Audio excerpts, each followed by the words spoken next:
So, I just played Skyward Sword HD recently, and I have some thoughts about the game, and I figured I might as well talk about them here. Bit of a heads up about me, I'm a huge Zelda fan. I've played basically all the games many times, love the franchise, one of my favourites in gaming.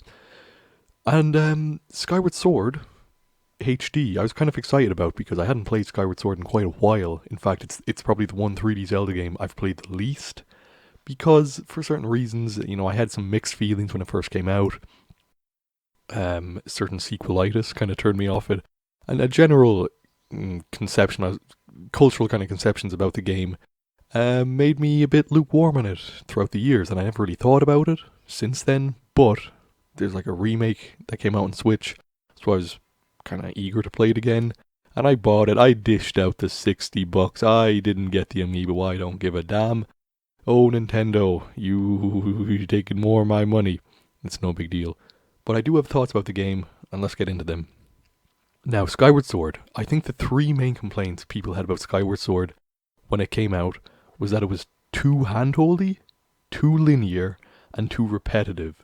And I'm just going to go down the list and give my opinions on these three topics in relation to the remake. Too handholdy, I think everyone can absolutely agree. The opening of the game was long as hell in the original. There was so many tutorials, so many just unnecessary stuff. They assumed you've never played a video game in your life when they do the tutorials in the early game.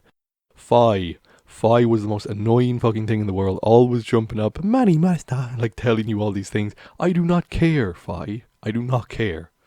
Not to mention, there was just the dialogue was long, you couldn't skip any cutscenes, stuff like that. And I will say, thankfully, they did basically improve this entirely. Fi is optional, a lot of the tutorials are optional, they don't hold your hand too much. There's one or two later on that they do, but hey, that's all I'm saying, they fixed that. And generally they fix the pace of the game. The slow pace of the game, you can skip cutscenes, the dialogue runs fast, Fi is optional, all this stuff, and it's just a more smooth experience. Me playing the game, I 100%ed the game, and it took about 35-ish hours, I want to say. The average, if you go and look at how long does it take to beat.com and look at Skyward Sword, the original, people say 45 hours. So literally just cut 10 hours off the game. But 10 hours, which was worth, losing. It was just cutscenes or tutorials or BS and stuff like that. So I was just happy with the pace overall. It was a nice, quick-paced game, in my opinion. And, well, to some extent. We'll get into that later. Hand-holding was generally fixed in this remake. Let's talk about the linear nature of the game. I have to ask this question right now. Is a Zelda game being linear inherently a bad thing? If your answer is yes, don't play this game. Play Breath of the Wild. Play, any other Zelda game. Zelda games have an element of linearity to them, certainly, but a lot of people like the explorative element and to have a bit of freedom and a bit of adventurous kind of nature here and there, which Skyward Sword just doesn't have. Its most adventurous, big open world part is the sky, which is so empty, it's so dull, it's so bad. That's one thing they could have fixed. Make the sky more fun, or just make it easier to traverse because you move so slow in the sky. Oh, they should have fixed that. Why, Nintendo, why? That's my only major complaint that they didn't fix. TBH. Oh, quick travel as well. Just general quality of life things they could have added. Whatever. But the linear nature of this game, if that's a turn off to you, don't play it. But if you're willing to see that this game is linear, but that's not inherently a bad thing, then go for it. Absolutely. I need to talk a bit about this 3D Zelda games, right? Ocarina of Time came out, and it was the first 3D Zelda game, and it was big, and it was kind of just a adaptation of the classic Zelda game into 3D. And that's where its main appeal lies. Well, not its main appeal, but that's where its innovation kind of lies. Majora's Mask was this avant-garde sequel where it was so weird, and it had these weird time travel mechanics. There was a huge focus on side quests. There was a bunch of content. And if you look at it in comparison to Ocarina of Time, which is kind of like the quintessential Zelda, Majora's Mask has like only 4 dungeons. Same with Wind Waker, we'll get there. But like, it's a completely different type of game. Structurally, aesthetically, completely different kind of game. And then you get to Wind Waker, and again, another completely different game from the other two. This is a way more of an adventurous, explorative kind of game. And I said it once, say it before. Wind Waker ran so Breath of the Wild could run, or whatever that phrase is. I don't know. My opinion's there.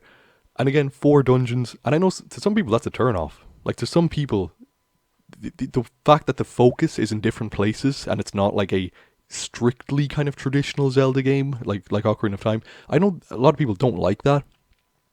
And that's why Twilight Princess came out. Twilight Princess was the safest, like a Zelda fan's Zelda game. It had 1,000,000 dungeons. It had big, sword fights. It had a dark kind of atmosphere.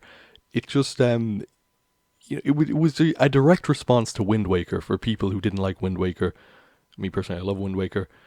But there's something lost here because it is less like innovative than the other Zelda games. It's more traditional, and again, is that a bad thing? Not inherently. But it's like we see a shift happening. And then in Skyward Sword, it kind of comes to a head entirely to the point where I feel like the Nintendo devs or whatever, when they were making Twilight Princess and Skyward Sword, they were like, okay, what's the core component of Zelda games? And they took a very narrow view. They said dungeons, bosses, swords, items. That's what they looked at. That's the core of a Zelda game. Now, if you look at those 4 categories, bosses, dungeons, items, and swords, or whatever I said, all those are really good in Twilight Princess and Skyward Sword, but it's everything surrounding it that's just like kind of linear, moment to moment, very video gamey. It doesn't have that spark of innovation or kind of creativity that the other 3D Zelda games had. Again, not a bad thing, just an observation. So what we see now is that the linear moment-to-moment journey of Skyward Sword, it's quite good. Like the elements that I said before, like the dungeons in Skyward Sword, amazing. Like truly, really great dungeons. They tell stories. They look great. The items are fun to use. The combat is, was a bit janky on the Wii, but in this one, it was pretty fun. It was pretty engaging, moment to moment. It could have, been, it could have been a bit more, spice things up more, I guess, is what I'm looking for. But it was good. It was good. And those elements are solid. But it's like they were trying to force another aspect of Zelda games, which is like exploring and finding stuff. And they did it in like the worst way possible. Twilight Princess and Skyward Sword have this thing that I'll never fucking understand for the life of me, where the game stops and forces you to collect stuff. And I'm not talking about little collectibles, and I'll get there later, but the Silent Realm and the Twilight Realm, or whatever it was, in those games, where you stop and you collect like 15 tears or bugs or something. It just feels so forced. It just feels like, Zelda games, people like collecting things and finding stuff. Here's forced, completely inorganic, unnatural collecting in the game. Have fun, guys. And it sucks, bro. It sucks. I'm not a big fan of the Twilight Realm. That's like their fill-in for exploration. Okay, to some extent. Twilight Princess, the overworld, there were a few things, optional things you could explore and find here and there. Skyward Sword just doesn't have that. Like, the sky is so underwhelming. It should have been used better, in my opinion. Ugh. Okay. The linear nature of this game, it's not a bad thing if you can accept it. In fact, I think like the world design is kind of fun. Like, it kind of reminded me of I know this is weird, but like a 3D Mario kind of level, like a big open level which you kind of progress through. But it is ultimately a level. It's not a world. You're, sealed into this one kind of area. And I don't think that's the worst thing ever, but I guess I can see why people don't like it. let's talk about the repetitive nature of the game. You go back to other areas so many times in this game, and let me give you my 2 cents in it. The first time you go to the areas, it's brilliant. The first 2/3 of this game are really solid. So you go to the area, you come back to the sky, go to the area, come back sky, go to the area, come back to the sky, and it works. That formula is so nice. You go to the shop, you do your side quests when you come back to Skyloft. It's nice. I think when you go down the second time, whoa, wait a minute. Post-recording James here. Just to clarify a thing, this sounded really bad. What I mean by the second time is after you've done the first 3 dungeons and you're going back the second time to do the next 3 dungeons. That's what I mean when I say the second time. My bad. I'm sorry. I'm stupid. I'm dumb. When you go down the second time, the game shouldn't incentivize you to come back up again. Like, you can come back up, but I wish when you go down the second time, that's when the world starts to connect. If the world started to connect and you could just walk from the volcano area to the grass area, I would have loved that. And I feel like it would have been like a really simple change. Just a little gateway to transition between areas here and there. It would have made the world feel a bit more natural. Made it feel like you're kind of charting out this newfound land, like you're going through all these areas. And yeah, if you just added fast travel and stuff like that, it would have just made it a lot smoother, I think. On the topic of going to areas again, when you go there to the areas a second time, I think they've changed enough. They've changed enough, if you ask me. So you go back to the grass place, and it's like a water place now, and that's fine. The water controls are a bit weird, but it is aesthetically different, and it is a kind of different area of the world you're exploring. With the fireplace, not so much. You just go to an even fiery place, and it's like, sure, whatever. But the desert place is very nice. You get the ocean pirate aesthetic thing, and that's really cool. The desert area in the game is phenomenal overall, every time you go there. When you go there a third time, that's when it gets really janky, and we start to see like this video gamey, annoying stuff happening where like you have to go to an area and then it's like, oh, you got this far, but you didn't get the other thing. You have to go back and get this thing and fly up here and go back and blah, blah, blah, blah, blah. And it's just doing this insane, asinine kind of quest where you're going all over the place and it just takes forever and it's just wasting your time. Fast travel would have fixed this if you wanted to, but nope. Yeah. The last third of the game is pretty weak when you're revisiting places. It wasn't my cup of tea. I think a new area would have been nice. You know, I don't know. There's a million fixes. But generally, like, going back to an area the second time, it wasn't that bad for me, personally. But I think I'm probably a bit of the minority there. Let's talk about, like, how video gamey this video game is. I feel like a lot of Zelda games are able to like dress up the fact that they're a video game with, I don't know, fancy text, fancy dialogue, like a focus on moment-to-moment kind of story in these different areas. The thing is, like, in Skyward Sword, you're exploring Hyrule, but there's no established, like, world. You are kind of establishing the world. There's a few characters here and there, but it's like, I don't know, man. I don't know. Like, I don't really care about the Kiwis or the Gopher guys or whatever. Not really. I kind of do care about the Gorons and the Zoras and everything because just the context around their stories in, like, you know, the Death Mountain and Zora's Domain and stuff, it was just a bit more engaging, a bit more interesting. I felt like these were well-established communities that had issues going on, and in this game it's just like random animals and it's like whatever. That's the moment-to-moment story. The general story of Link and Zelda and Groose is actually quite strong. I'm not going to go into the story. It's solid. It's a decent prequel. Bada bing, bada boom. Yeah, nice story, nice cutscenes. Visually, it's nice. Music's nice. All that stuff. Whatever. I'm kind of focusing primarily on the gameplay. And I talked about how video gamey it is. They just throw like side quests at you and collecting stuff at, like, here and there.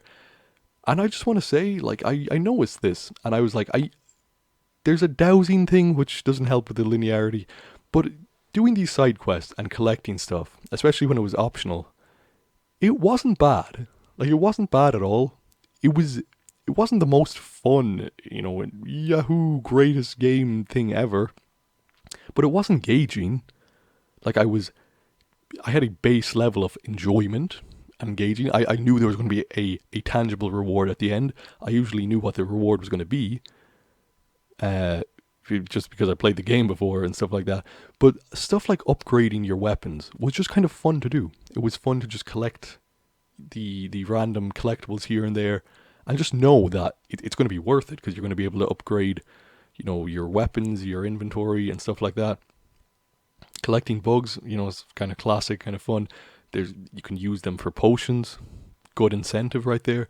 And also because collecting stuff is they fixed the text box pop up thing where it only pops up once when you get the item, and that's all.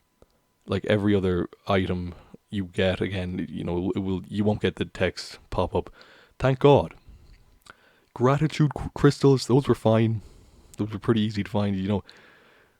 That's basically what all the Skyloft side quests are like, and it's not bad. It's pretty fine. Skyloft's a pretty nice place, pretty chill. There's a good amount of things to do. Um, yeah, I don't know, man. Skyloft. The thing is, like, because this is the earliest game in the series from a story standpoint, you can't really have established like civilizations. So you just kind of have the one big town, and then in Hyrule, like where you're playing most of the game on the surface or whatever, there's not like towns you go to. There's like a few kind of establishments, but it's not like a full on town to explore or do side quests or have a bit of variety, in the characters you're kind of talking to. And it kind of suffers a bit here and there in comparison to other Zelda games. But whatever. It's not a huge deal. Yeah, I don't know, man. That's my feelings on Skyward Sword. This is very all over the place. Ugh, it sounds rushed, sounds bad. Maybe it's not. I had a fun time though. Not my favorite Zelda game. It was probably my least favorite 3D Zelda game, but still a good time. If you are interested, have at it. But heed my warning. It's a bit linear at times and a bit repetitive, but it's a funny game. I like it.